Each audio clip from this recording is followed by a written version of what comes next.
So before we get started, I'd like to introduce the fact that we now have Patreon. It's something I struggled against doing for quite a while, but certain events have necessitated its implementation.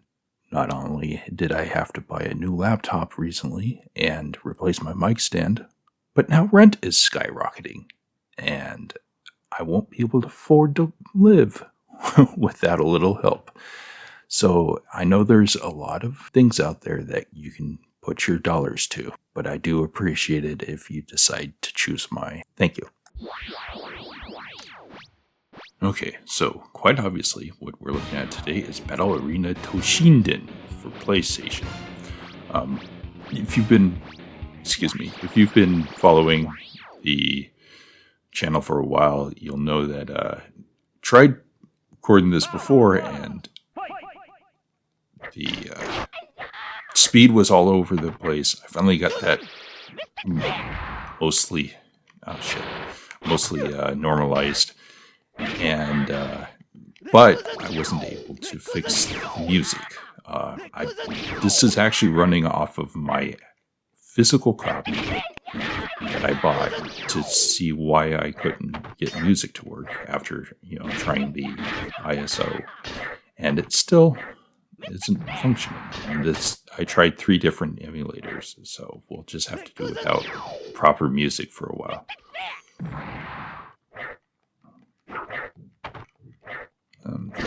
This was the launch title for the PlayStation. Series actually got quite a few entries, especially in Japan, with some spin-offs and such, including one where you can play as... Holy cow.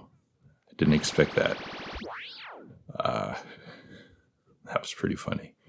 God, upstairs, neighbors. Try walking like a human sometime.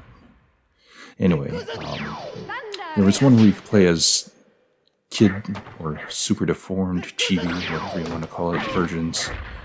Kind of like Virtua Fighter Kids, but that only released in Japan. There was like a puzzle game and I think a card battle game too. And it did see a resurgence on the Wii, but it was very much a different game. Different kind of game. It was I don't want to say it was a reboot because none of the same characters came back. But there was a character with the name of Shinjo for a surname, like Eiji Sho, and I forgot Sho's kid, Subaru, I think. Holy cow, that voice acting.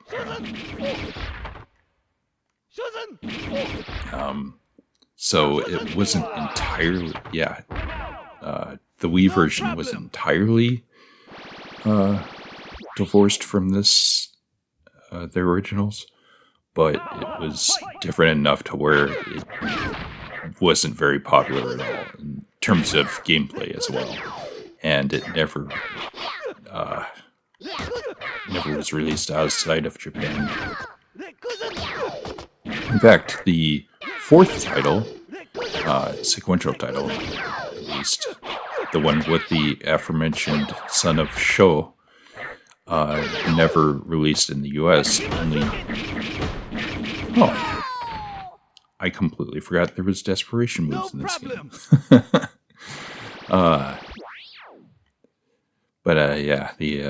The 4th one only released in Europe and Japan, so I never were able to see it in the Americas.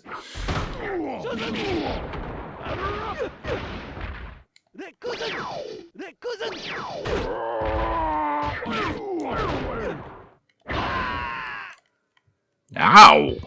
That looked incredibly painful. Like that fall right on the neck. That looked more powerful than any move in the game. Like, painful, I mean, not powerful. Whoa! Helicopter. That was unexpected. Ah! Getting wrecked here.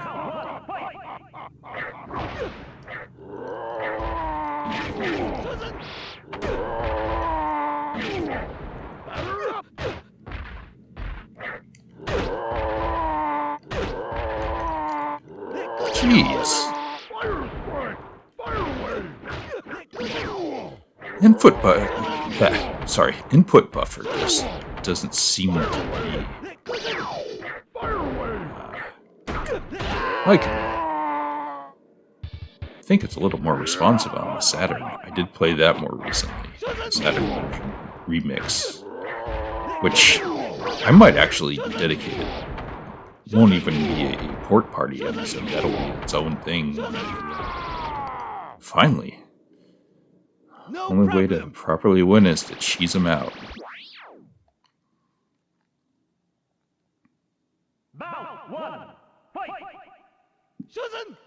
It's probably the thing that I hate the most about fighting against AI opponents is the fact that, wait, how is he able to do his desperation already? He doesn't have low health.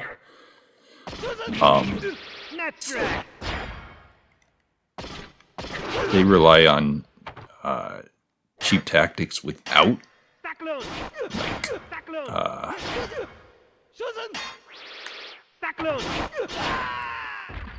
you don't have the benefit of psych out tactics, so you have to cheese them out. Whereas a human opponent, the disadvantage to that is the fact that they actually are capable of thinking. You do have the advantage of psychological tactics, but they could always adapt.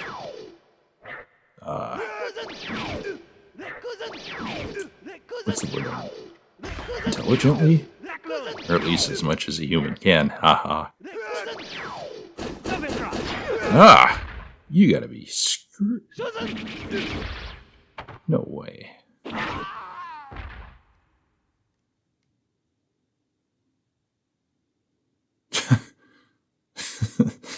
There's something anticlimactic about that.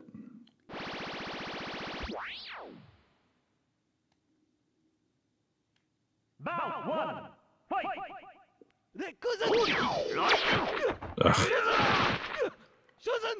Jesus. Yeah, I remember Mondo being a pain in the ass.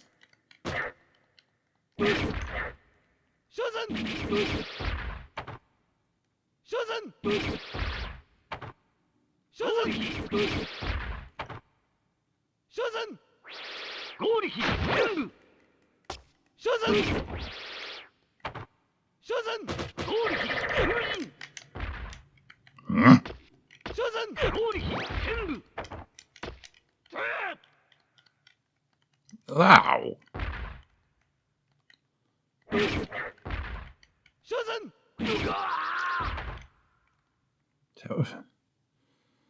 That almost looked like it would be a fatality move. Just like stuck him on his spear, slid all the way down.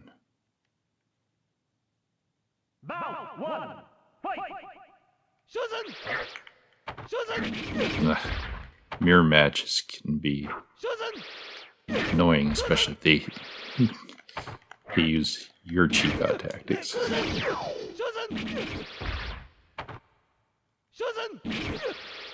Like this.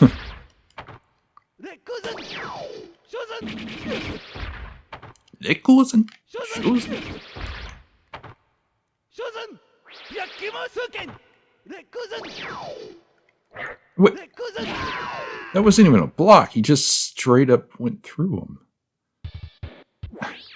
Is there even a flashing, like, sliver of health there? Or did I literally just drain his bar for him to still survive? How annoying.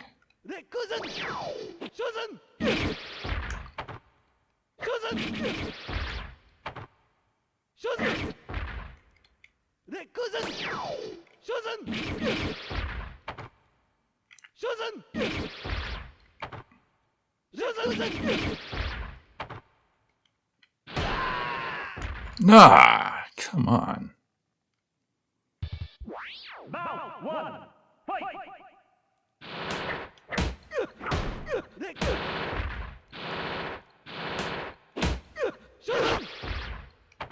You dickhead.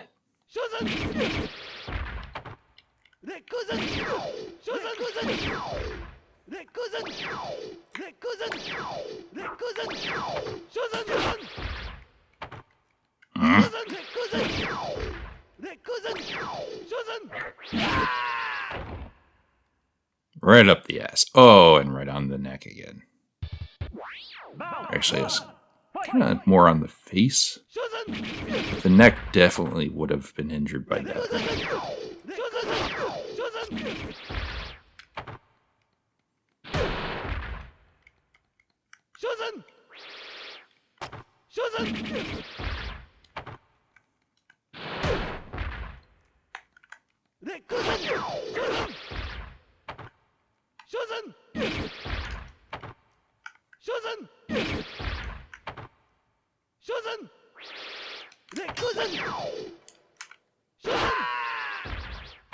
Ah!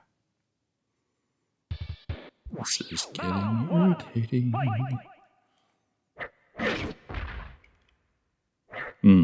So, if you're tired of listening to me, one of the highest Patreon tiers is you can get the original, unedited, without the commentary track, which I record separately in most of these. Oh, that's that too. And that. Anyway, you can get the original raw, unedited footage without the commentary track, which is usually we'll record it separately on a different track. And you can just see the raw gameplay. Of course, that will also include things like, if I actually derp through a menu, or you might see my cursor briefly in something, but I feel that's an incentive that somebody might be into. Because honestly, before they took... Whoa! Before they took away the... I won't say captions, but the... what's it like? Could have little... it was kind of like a captions thing where you could have words on screen that wasn't like the closed captioning subtitles. I was doing that on my old channel before I rebooted Kumite Corner, and I preferred that to actual commentary because sometimes and in fact in a lot of cases, because some people can be not to my liking, which is let's just say not to my liking. I prefer to watch uncommented gameplay. So that was originally an option to where you could see what thoughts or basically top of mind stuff I had while playing was. And then they took that feature away, so kind of necessitated audio commentary. But I do respect that that's not everybody's jam. And, even if it is, you might not be particularly fond of my absent-mindedness here. So, if you want the raw stuff, you're going to have to pay.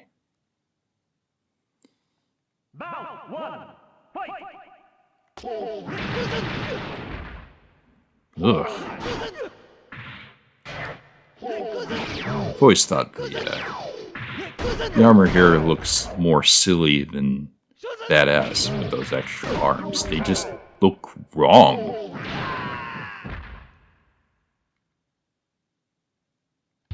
He looks a lot cooler once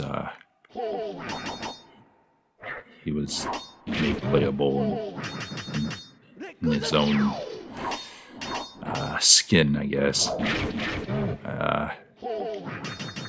Interestingly, the Game Boy game, which is in Takara's Netto line of fighting game titles, where they usually have characters that you can't play as in the original incarnation. You get Gaia in his armor and without his armor, and I think Uranus, I think Uranus too, who aren't playable in this one, which is kind of nice. They don't show up until part 2, I believe.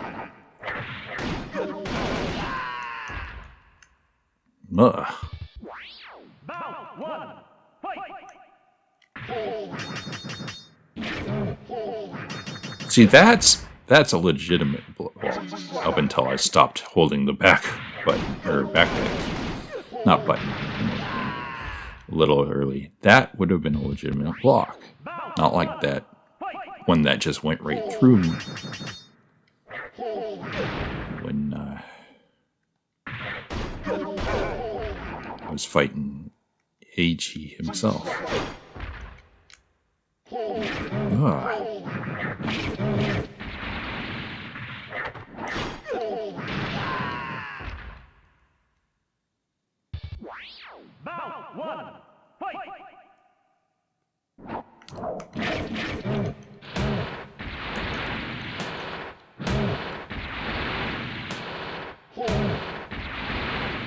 Let's hope this holds up. And I am not above cheaping out the CPU. Hell yeah.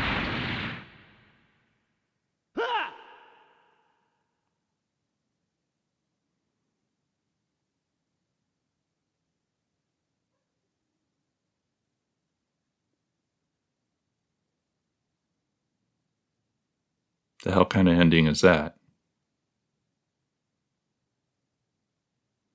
Don't tell me this is one of those ones where you have to beat it on a harder difficulty to actually get an ending.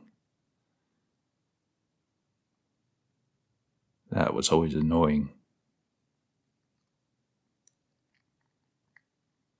Like sometimes, even if I'm good enough at a game to be able to complete it at a higher difficulty, I just want to be able to zone out and veg. Like I will play Streets of Rage 2 and Turtles in Time on the easiest difficulty just because I feel like playing and just kind of chilling, not putting any real effort into it.